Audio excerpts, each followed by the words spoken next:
Tuhan, tatkala Engkau kembali mengundang kami datang ke rumah-Mu, mengalami kehadiran-Mu, dan juga mendengarkan suara-Mu, kami sadar ya Tuhan bahwa hati kami tidak selalu siap untuk menerimanya.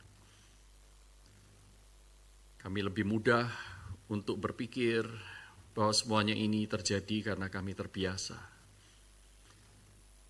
Sehingga kami seringkali luput untuk mendapatkan apa yang Tuhan ingin sampaikan. Untuk mengalami apa yang Tuhan ingin kami alami. Namun saat ini dengan segala kerendahan hati, dengan segala kesadaran, kami datang kepadamu dan kami rindu Tuhan tidak melewatkan kami. Berbicaralah kepada kami dengan leluasa, biarlah Roh Kudus-Mu boleh menyentuh setiap hati kami. Di dalam nama Tuhan Yesus Kristus kami naikkan doa ini. Amin. Silakan duduk.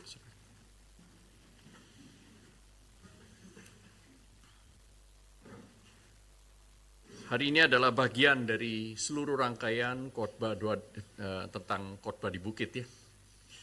Dan kita sampai pada Matius pasal 7 ayat yang ke-6. Matius pasal 7 ayat yang ke-6, saya akan bacakan bagi kita semua. Saya berharap saudara juga membuka ayat ini, sehingga bisa terus-menerus mengingat dan menghafalnya. Matius pasal 7 ayat yang ke-6, demikian bunyi firman Tuhan. Jangan kamu memberikan barang yang kudus kepada anjing, dan jangan kamu melemparkan mutiaramu kepada babi, supaya jangan diinjak-injaknya dengan kakinya, lalu ia berbalik mengoyak kamu. Saya ulangi sekali lagi, jangan kamu memberikan barang yang kudus kepada anjing, dan jangan kamu melemparkan mutiaramu kepada babi, supaya jangan diinjak-injaknya dengan kakinya, lalu ia berbalik mengoyak kamu. Pada bulan April 2014 di Hong Kong, bukan di Indonesia, di Hong Kong. Polisi Hong Kong itu pergi ke sebuah tempat penampungan sampah. Kita di sini menyebutnya dengan TPA, landfill, banyak sekali, sampah itu menggunung. Mereka datang ke sana untuk menyisir sampah demi sampah yang mereka perkirakan dibuang pada hari dan jam tertentu. Mengapa, saudaraku? Karena ada satu lukisan yang bernilai jutaan dolar, 3,7 juta US dollar. Itu terbuang ke sana. Mengapa terbuang? Setelah penyelidikan CCTV, mereka menemukan bahwa ruangan Hotel Grand Hyatt Hong Kong itu yang dipakai untuk tempat pelelangan barang-barang seni yang bernilai sangat tinggi itu, mereka setelah melakukan pelelangan itu dan tanpa sengaja petugas keamanan security itu melihatnya ada gulungan apa ini, sampah mungkin ya. Sama dia ditendang sampai dekat dengan tumpukan sampah yang lain. Gulungan nih. Dan kemudian petugas kebersihan nggak tahu, dikirain ya ini sama seperti sampah yang lain, bentuknya, kelihatannya juga seperti sampah begitu. Akhirnya dibuanglah mereka masuk ke tong sampah yang lebih besar, sampai ke bak sampah yang lebih besar, akhirnya dibuang di sana dan sampai hari ini tidak ditemukan. 3,7 US dollar. Saudara, tidak semua orang mengerti nilai dari segala sesuatu. Tidak semua orang bisa menghargai sesuatu yang bernilai. Dan itu terjadi di sekitar kita, bahkan kita juga termasuk pelakunya. Banyak hal yang terlewatkan di mata kita, bahkan yang sudah kita miliki. Tetapi kita anggap itu biasa. Berapa banyak orang tua yang tidak menyadari betapa berharganya anak mereka ketika mereka masih berada di asuhan mereka, di rumah misalnya. Kemarin saya mendengar kesaksian salah seorang konselor yang mengatakan bahwa ini loh, saya berjumpa dengan orang tua yang di dalam frustrasinya berkata kepada guru di sekolah itu, Miss, boleh nggak sih kalau aku jual anakku ini? Boleh nggak sih kalau aku buang saja dia? Karena anak ini memang bermasalah. Tetapi apa yang kelewatan? Apa yang tidak dilihat? Harga, nilai itu. Nah, saudaraku, itulah yang akan kita pelajari dalam Matius pasal 7 ayat yang ke-6 ini. Ketika Tuhan Yesus berkata, janganlah kamu memberikan barang yang kudus kepada anjing dan jangan kamu melemparkan mutiaramu kepada babi supaya jangan diinjak-injaknya dengan kakinya lalu ia berbalik mengoyak kamu. Setelah minggu yang lalu, saudara mungkin merenungkan bagian mengenai jangan menghakimi saudaramu. Bagaimana engkau bisa mengeluarkan balok itu pada saat engkau punya balok sendiri di matamu. Engkau ingin melepaskan selumbar dari mata saudaramu. Saudara, di bagian ini Tuhan Yesus mengajar tentang jangan menghakimi sesama. Seolah-olah kita itu lebih baik. Mata kita itu jernih. Jadi jangan pikir dirimu lebih baik dari orang lain. Itu minggu yang lalu. Tetapi di bagian yang ini Tuhan Yesus mengajarkan kepada kita bahwa kita juga perlu tahu batasnya.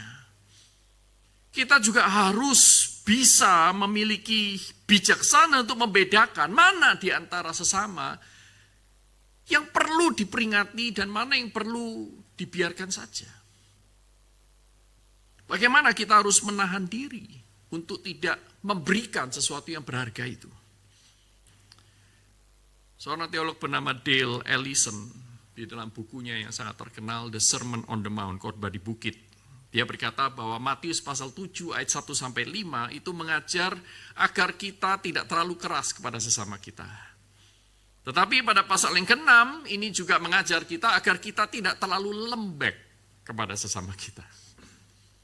Jadi anak Tuhan ini dipanggil untuk berada di dalam posisi yang di tengah, saudara. Tidak mudah, perlu bijaksana.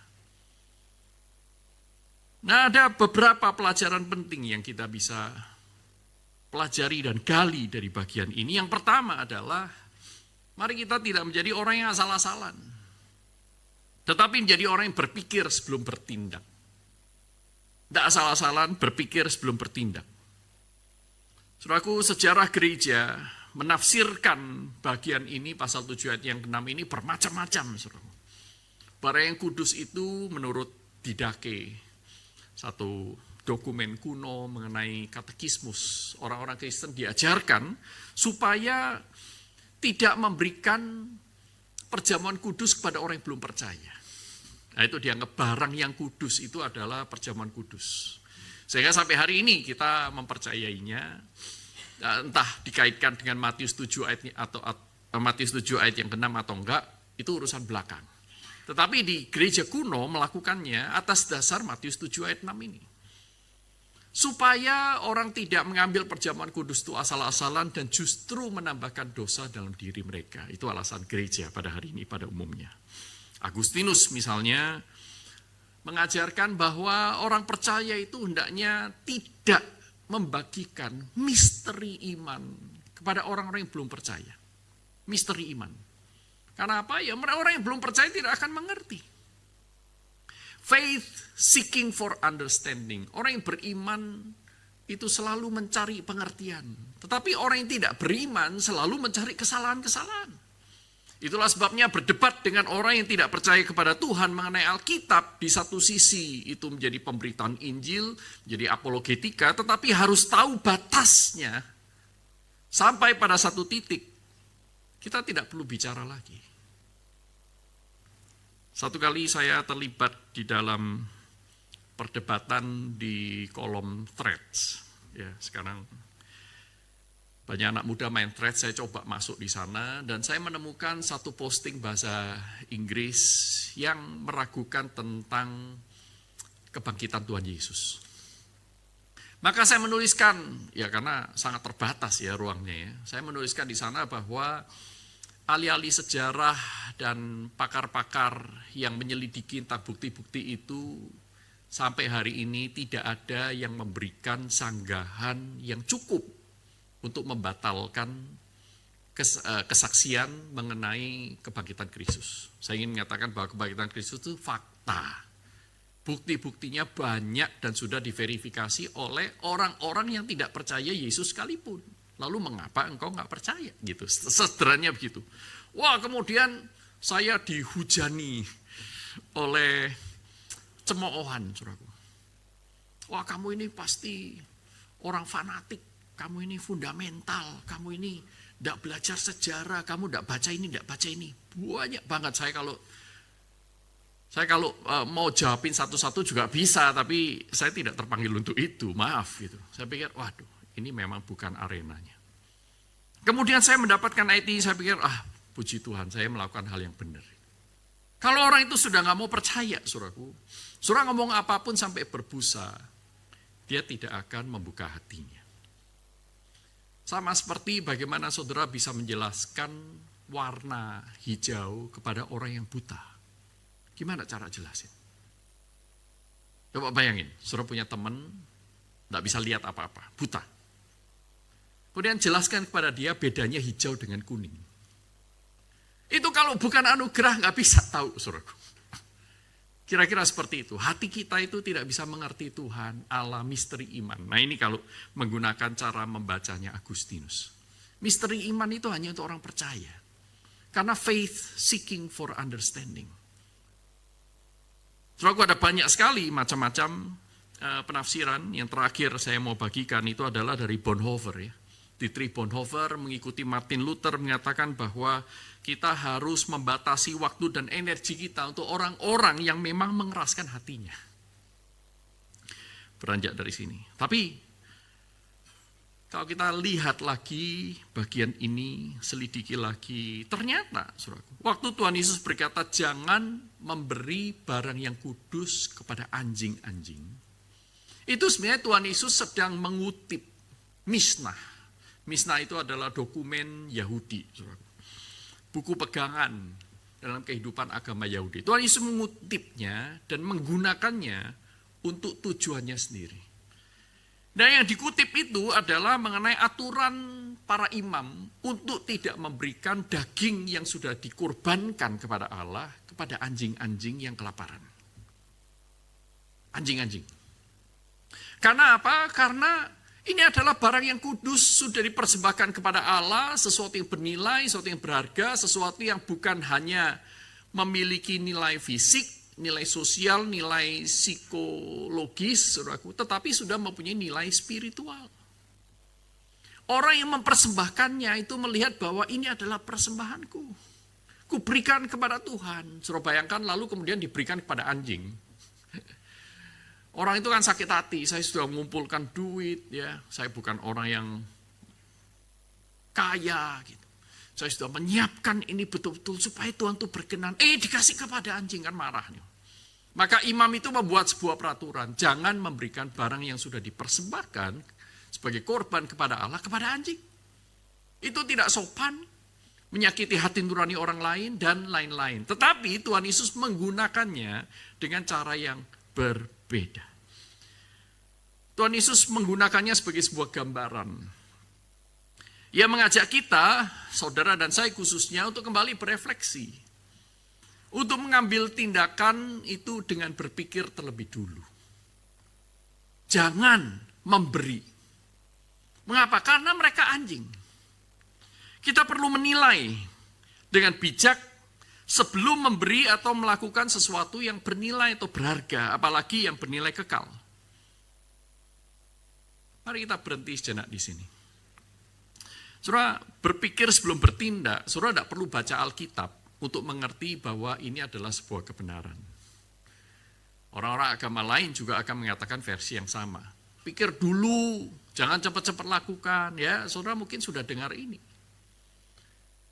Tetapi, saudaraku, Tuhan Yesus mengajak kita untuk berpikir lebih jauh. Kitab Amsal misalnya, pasal 9 ayat 8 berkata, janganlah menegur seorang pencemooh, supaya engkau tidak dibencinya.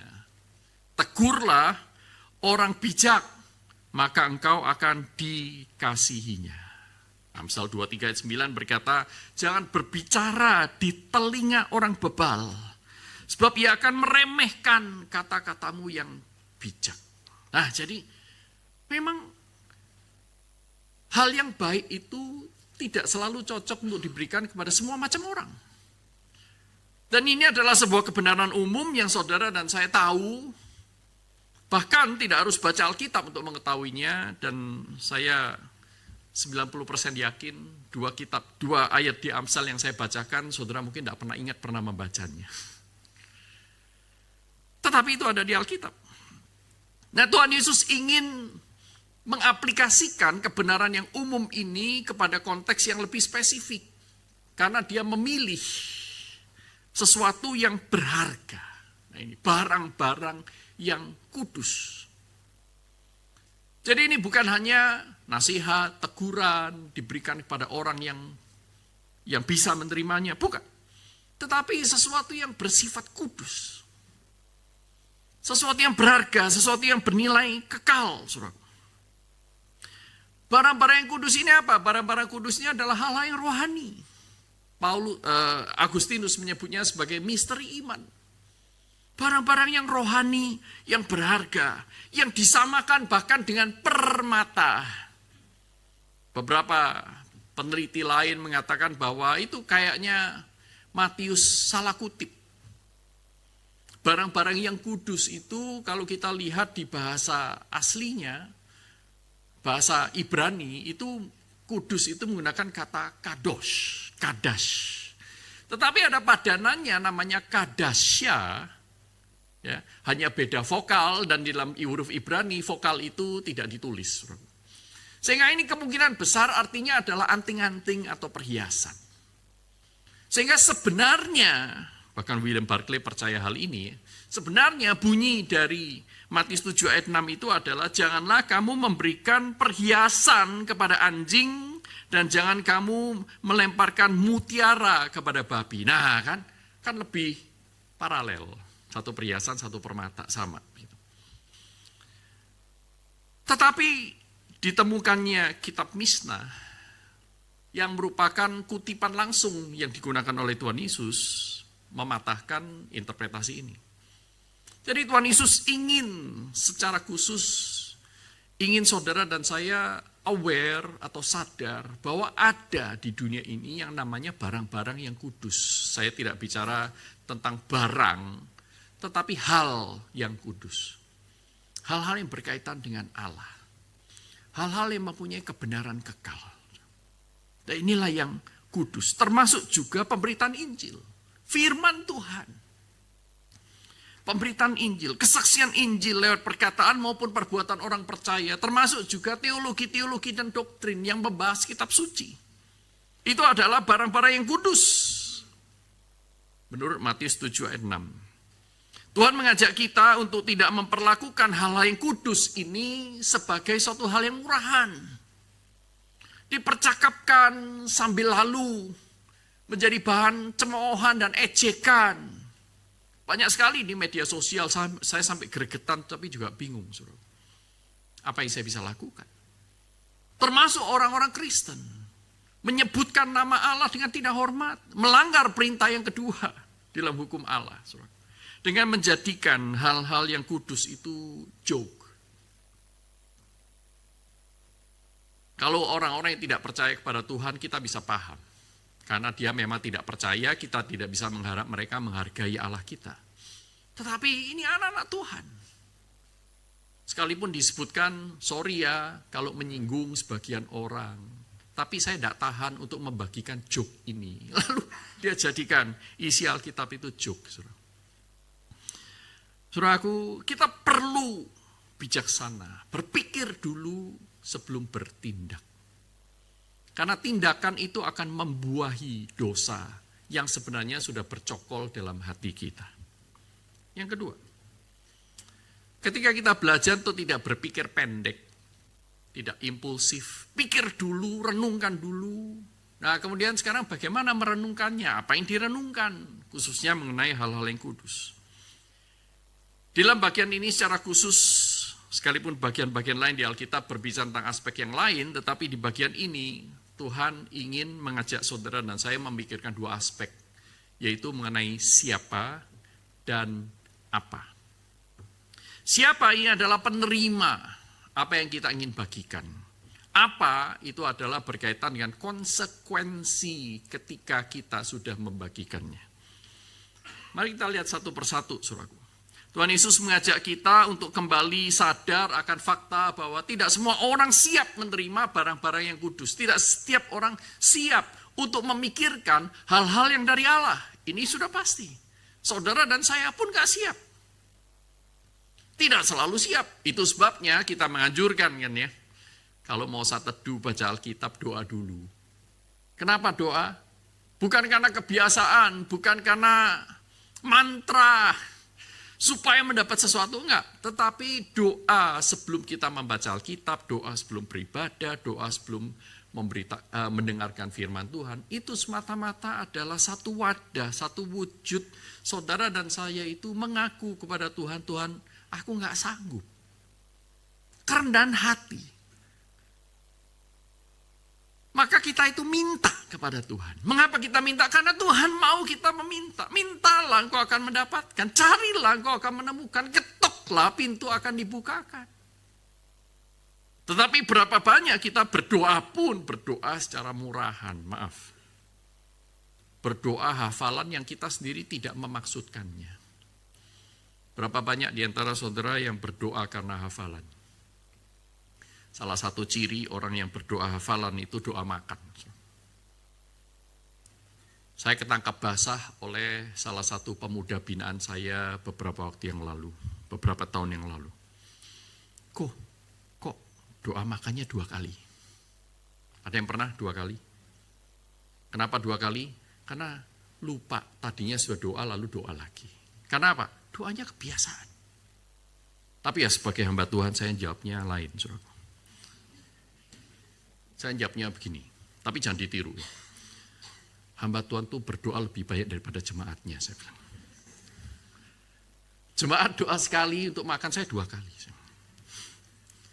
Nah, tapi saya ceritakan kepada pemuda ini, saya berkata, iya, kadang-kadang saya lupa. Itu sebabnya doa yang kedua, itu biasanya lebih panjang. Saya katakan begitu. Dan memang itu yang saya jalani, saudaraku. Dalam doa kedua, kalau saya lupa, saya sudah doa apa enggak, saya berkata kepada Tuhan, biasanya sampai hari ini, Tuhan, aku lupa loh tadi itu sudah doa atau enggak. Ampuni aku tidak sungguh-sungguh. Tapi sekarang aku mau berdoa sungguh-sungguh. Aku bersyukur untuk makanan ini, saya sebutkan makanannya, saya bersyukur untuk sayur asem ini, saya bersyukur untuk sate bakut babi, saya bersyukur boleh makan bersama dengan istri saya berdua. Ngedit, anak-anak tidak mau diajak. Puji Tuhan. Tuhan saya bersyukur. Makanya biasanya yang kedua itu lebih lama karena ada doa pengakuan dosa di depan.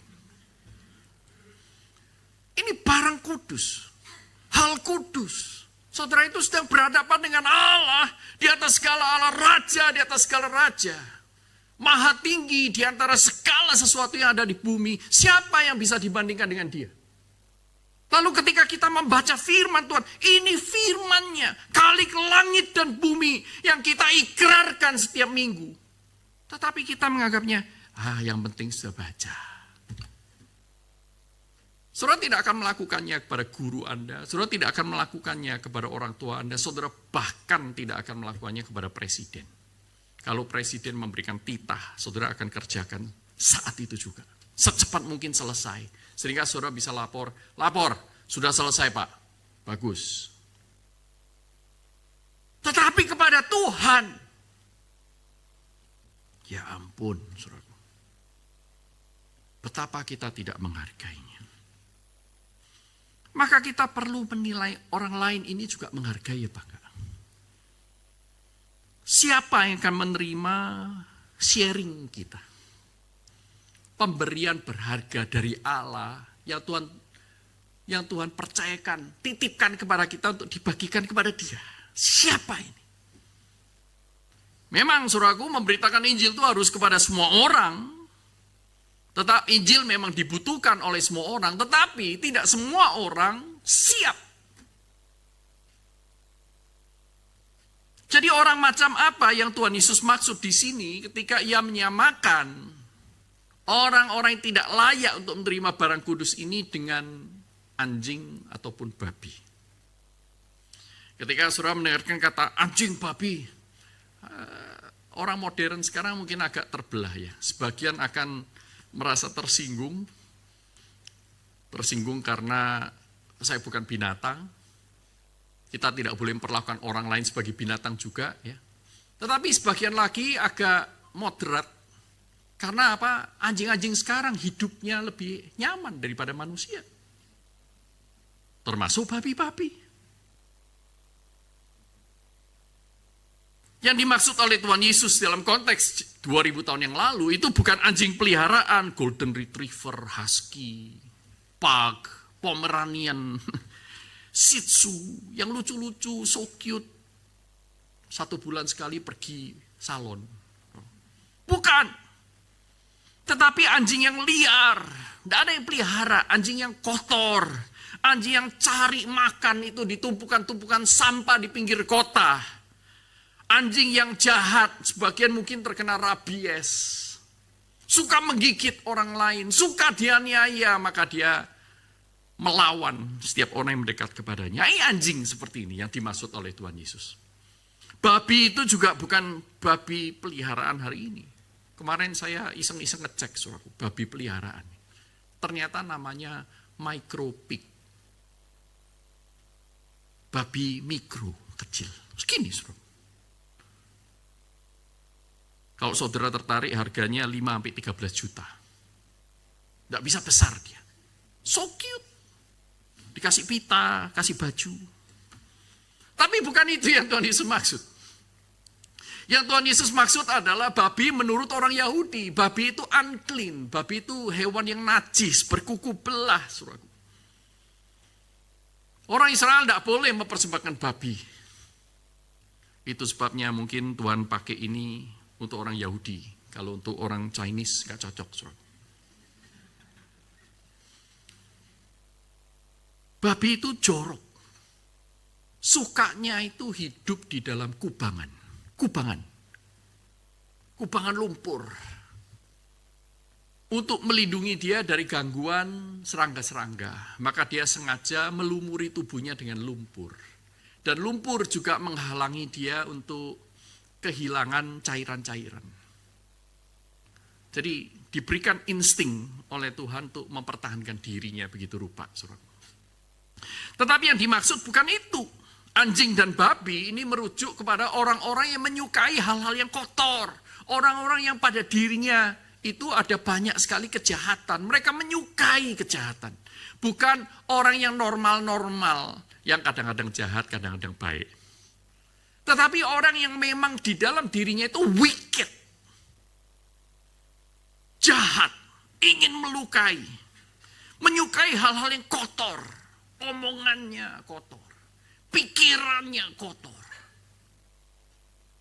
Nah ini yang dimaksud oleh Tuhan Yesus. Jangan berikan barang-barang kudus kepada orang-orang seperti ini. Bukan kepada orang tidak percaya pada umumnya. Bukan. Tuhan Yesus mengajak saudara dan saya hal yang kedua adalah untuk menimbang konsekuensi. Konsekuensi dari apa yang akan kita berikan. Kalau kita beri, apa yang akan dia lakukan? Babi, kalau dapat permata-permata yang berharga, bagi saudara berharga, bagi dia coba masukin mulut. Dia pikir itu kacang. Kacang-kacangan, tanaman-tanaman, kacang polong, yang diberikan untuk makanan dia sehari-hari. Dia pikir ini kacang sama-sama bulat.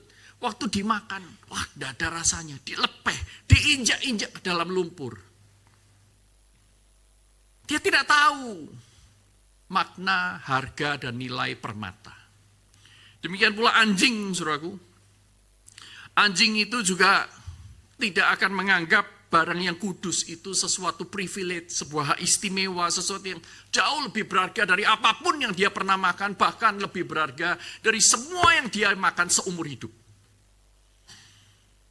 Tetapi ketika dia tidak mendapatkan yang dia mau, dia akan menyala, dia akan menggigit orang yang memberi dia makan. Mereka akan berlaku jahat terhadap saudara dan saya. Kalau saudara dan saya terus-menerus memberi barang yang kudus itu. Karena itu adalah natur mereka. Jadi apa yang Tuhan Yesus maksud di sini, saudaraku? Apakah Tuhan Yesus melarang kita untuk memberitakan Injil kepada orang yang tidak percaya? Tentu tidak. Tuhan ingin kita memberitakan Injil kepada semua orang yang kita bisa jangkau. Kepada orang-orang di sekeliling kita. John Calvin menyebut ini. Anjing dan babi itu bukan merujuk kepada semua macam orang yang tidak percaya. Tapi sekalipun mereka tidak memiliki takut akan Allah, kesalehan sejati, mereka nggak punya. Tetapi bukan kepada semua orang seperti itu. Tetapi hanya kepada mereka yang oleh bukti-bukti yang nyata, yang ada di hadapan saudara, saudara melihat pattern, saudara mengenal orang ini, bahwa orang ini sudah menunjukkan penghujatan kepada Allah. Sehingga memberi kepada mereka hanyalah mengundang hujatan kepada Allah. Memberi kepada mereka hal-hal yang kudus hanya akan membuat nama Allah dipermalukan di depan umum. Saudaraku, Tuhan Yesus dan Paulus memperagakan kebenaran ini. Di hadapan kaum Sanhedrin, orang-orang Yahudi, ahli-ahli Taurat yang berusaha menjebak dia, Tuhan Yesus tidak banyak bicara. Bahkan dia diam 1000 bahasa. Di atas kayu salib sekalipun tidak banyak dia bicara kepada mereka, berdebat untuk menunjukkan aku benar. Tidak ada. Bahkan ketika Pilatus bertanya, apa itu kebenaran? Dia tidak mengatakan apa-apa. Tuhan Yesus tahu kapan dia harus bersaksi, kapan dia harus diam, kapan dia merasa apa yang sudah aku katakan itu cukup.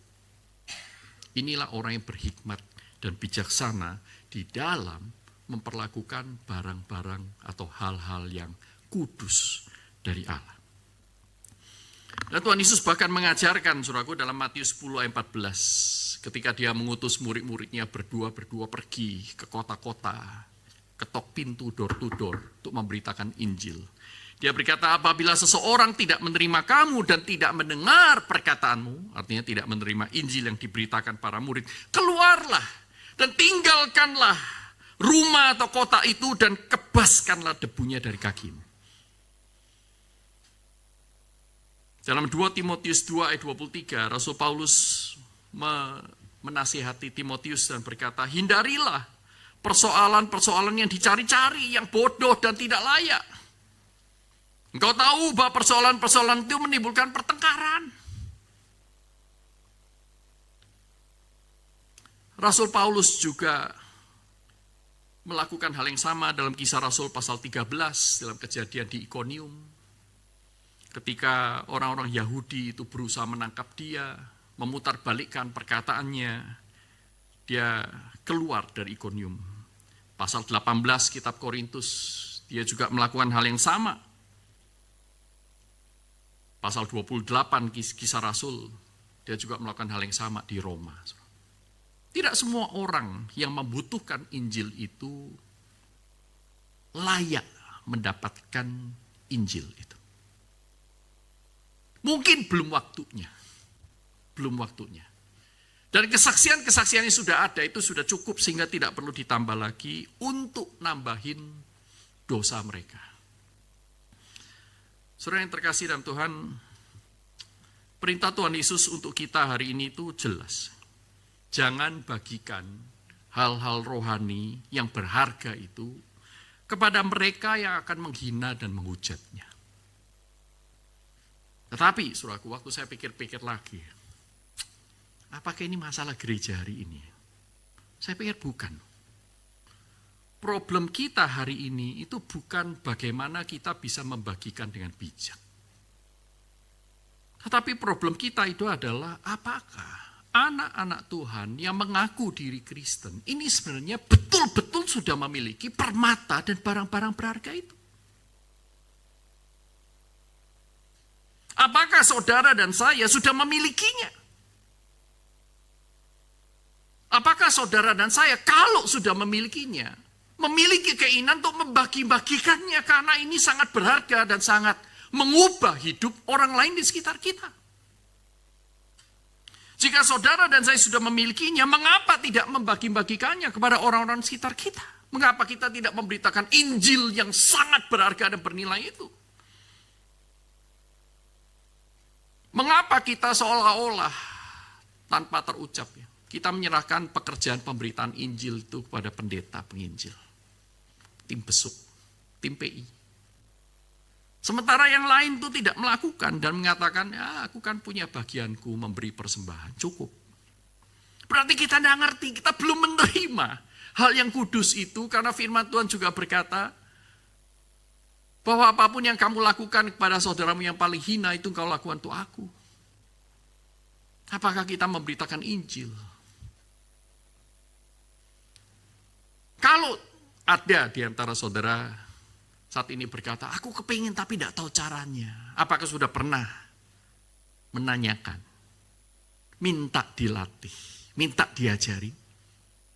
Atau keinginan itu ya hanya supaya tidak merasa bersalah saja? J.C. Ryle dalam bukunya, dia berkata begini, dunia ini hanya tahu sedikit sekali tentang Kristus. Jauh dari apa yang dia lihat dalam diri orang-orang. Maksudnya begini, bagaimana orang lain bisa mengenal Kristus kalau anak-anak Tuhan tidak menyatakan Kristus kepada mereka? Karena apa? Kita tidak bisa berharap mereka baca Alkitab. Kita tidak bisa berharap mereka datang ke gereja. Kita tidak bisa berharap mereka akan ikut PA. Menikmati seminar-seminar yang berkualitas tinggi. Nggak bisa. Jadi Alkitab yang terakses oleh mereka itu adalah saudara dan saya yang menghidupinya. Kita ini adalah, kalau kata J.C. Ryle, itu adalah a walking sermon. Kita adalah khotbah yang berjalan. A hopeful growing believer is a walking sermon, kata J.C. Ryle. Dia berkhotbah lebih banyak daripada pengkhotbah. Karena pengkhotbah mungkin khotbah 1 minggu sekali. Tetapi saudara dan saya mengkhotbahkan Kristus lewat perkataan dan perbuatan kita setiap hari 7 kali 24 jam. Kepada orang-orang di sekitar kita termasuk kepada anggota keluarga kita. Pertanyaannya adalah, apakah mereka semakin mengenal Kristus ketika mereka mengenal kita? Apakah mereka mengalami kehadiran Kristus ketika mereka hidup bersama dengan kita? Ini masalah yang lebih besar. Suprapto dan Kartini, suami istri, ini adalah seorang Kristen bersuku Jawa. Pindah ke sebuah kampung di Jakarta, tidak disebutkan nama kampungnya apa, karena sangat sensitif. Dan sebagian besar kita bisa memprediksikan kampung itu terdiri dari orang-orang beragama sebelah, beragama mayoritas. Nah, mereka mulai melayani dengan memberi diri menjadi sahabat bagi sekitarnya. Dia bagi-bagi kue kepada tetangga. Tahu apa yang mereka lakukan? Kue itu dibuang di sampah di depan mereka. Padahal bikinnya itu sudah berjam-jam. Dengan uang yang terbatas, bikinin kue untuk tetangganya. Tetangganya, kamu Kristen. Buang. Buang. Kalau hari Minggu, ketika mereka itu mau ke gereja, jalan lewat gang, kadang-kadang dihadang oleh beberapa anak-anak muda. Diolok-olok, diancam, dihalang-halangi. Tetapi mereka tidak mengatakan apa-apa. Mereka tidak ingin memberi atau melemparkan permata kepada babi-babi itu. Mereka tetap ramah dan bersahabat, tidak membalas kejahatan dan kejahatan. Sampai 4 tahun kemudian. Bukan hanya mereka berhasil menjalin persahabatan, tetapi para tetangga itu sekarang mulai sering datang ke rumah, minta nasihat. Bagaimana kalau saya ini berantem dengan suami saya? Tolong dibantu didamaikan. Kok kamu punya anak-anak itu bagus-bagus ya, nurut-nurut dengan kalian. Anak saya itu kalau diomongin tidak pernah mau nurut. Ya apa caranya? Mereka mulai bersahabat. Mereka juga tidak mudah menyerah. Oh, Matius 7 ayat 6 Pak Yus udah berkhotbah ya. Jadi ya sudah, saya keluar dari Karawaci. Ya tidak begitu maksudnya. Pikirkan baik-baik. Berpikir sebelum bertindak. Siapa yang saudara ingin beritakan Injil? Pikirkan. Sehingga saudara bisa mengalami kemenangan bersama dengan Kristus. Seperti yang dihadapi oleh Bapak Suprapto dan Ibu Kartini ini. Tunggu waktu. Sampai orang-orang itu tidak lagi menjadi anjing dan babi. Jangan berikan awal-awal. Tetapi bagikan kasih Kristus. Saudaraku, jangan-jangan sebenarnya kita tanpa sadar, kitalah anjing dan babi itu. Kita menganggap barang-barang yang kudus dari Allah itu hanya konsumsi mingguan yang tidak penting. Kita tidak perlu memikirkannya. Tidak heran, sedikit sekali orang Kristen yang hidup seperti pohon yang ditanam di tepi aliran air. Mazmur 1 itu. Yang selalu berbuah pada waktunya. Karena apa? Kita tidak merenungkan firman Tuhan. Hal yang berharga itu siang dan malam. Kita tidak menganggap kita butuh Tuhan segitunya. Tuhan ya butuh, tapi ya cukuplah. Kelamaan, lama-lama kalau kebanyakan ngomong Tuhan. Jangan ngomong tentang Tuhan. Kita lagi makan. Kata orang tua kepada anak-anak mereka. Kalau ngomong tentang Tuhan di gereja aja. Kita sedang menjadi anjing dan babi yang mengajarkan anjing kecil dan babi kecil. Parah ya orang Kristen ini. Saudara, saya senang sekali kalau anak-anak saya itu terbuka dengan saya perihal imannya. Buat saya itu hadiah. Tidak bisa dibayar. Saya mau bagikan sukacita saya. Ini dari cerita istri saya. Karena saat itu saya sedang studi, istri saya itu sesekali ngajak anak kami itu berjalan di sekitar apartemen waktu di Amerika. Istri saya ngajarin. Nih ya, rumput, pegang nih, melatih sensori ya. Rumput, yang ciptain Tuhan loh. Burung, denger gak? Cucu, denger. Oh iya denger. Yang ciptain Tuhan loh. Awan, lihat awan. Yang ciptain Tuhan. Kalau tidak salah dia itu masih berusia 3 atau 4 tahun. Lalu dia bertanya kepada istri saya, lalu yang ciptain Tuhan siapa? Anak 3-4 tahun. Istri saya menjawab sebisanya lalu share kepada saya di rumah. Wah, ini serius ini. Apologetika. Waktu dia sudah SD, kelas 6 atau SMP, saya lupa ya. Di meja makan tuh bilang, Pak, kalau Tuhan itu tahu kita itu bakal berdosa, kenapa dia masih menciptakan kita? Karena dia nonton YouTube, teman-temannya itu membagikan video-video yang melawan Injil, dia tanya kepada saya, wah saya senang banget justru di meja makan terjadi begituan. Saudara, bagaimana saudara dan saya bisa menolong anak-anak kita untuk tidak terseret arus. Beri mereka hal-hal yang kudus itu.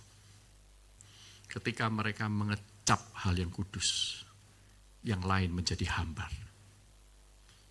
Tapi kalau hal kudus itu kita injek-injek, kita buang. Kita terima dengan limpah, tapi kita buang. Kita tidak bagikan. Percuma. Suatu saat, Tuhan akan tarik semua anugerah itu. Aku kasih kamu berulang kali, engkau injek-injek kok. Aku kasih kamu kebenaran-kebenaranku, engkau nggak lakukan. Ngapain? Engkau tanya kepadaku, nyatakan kehendakmu. Aku sudah nyatakan, kamu nggak terima. Kamu mau cari yang kamu mau. Maka tidak mengherankan, banyak orang Kristen puluhan tahun jadi Kristen.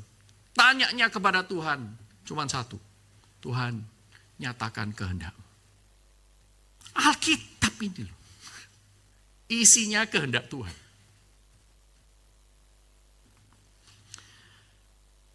Jangan sampai ada di antara kita yang menjadi anjing dan babi, yang menghujat tanpa sadar, menginjak-injaknya dengan hidup semau kita di dalam dosa. Mari kita berdoa.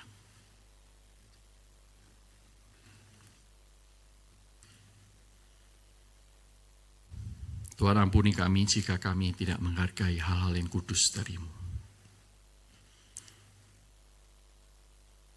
Jika kami belum bisa membedakan dan mengalami sendiri, oh Tuhan, berikan kemurahan-Mu kepada kami. Dengan bibir yang keluh, hati yang remuk dan malu, kami mohon kebaikan-Mu, kemurahan-Mu, untuk sekali lagi menyatakan kepada kami, siapakah Engkau? Allah yang kami puja, kami sembah, namun seringkali kami abaikan. Tuhan, kami ingin mencintai-Mu lebih sungguh, kami ingin melayani-Mu lebih sungguh, kami ingin hidup lebih kudus bagi-Mu. Karena Engkau sudah mengangkat kami dari kubangan dosa. Inilah kami Tuhan, dengarlah isi hati dari setiap anak-Mu. Di dalam nama Tuhan Yesus Kristus, kami naikkan permohonan kami. Semua yang percaya katakan, amin. Tuhan memberkati kita.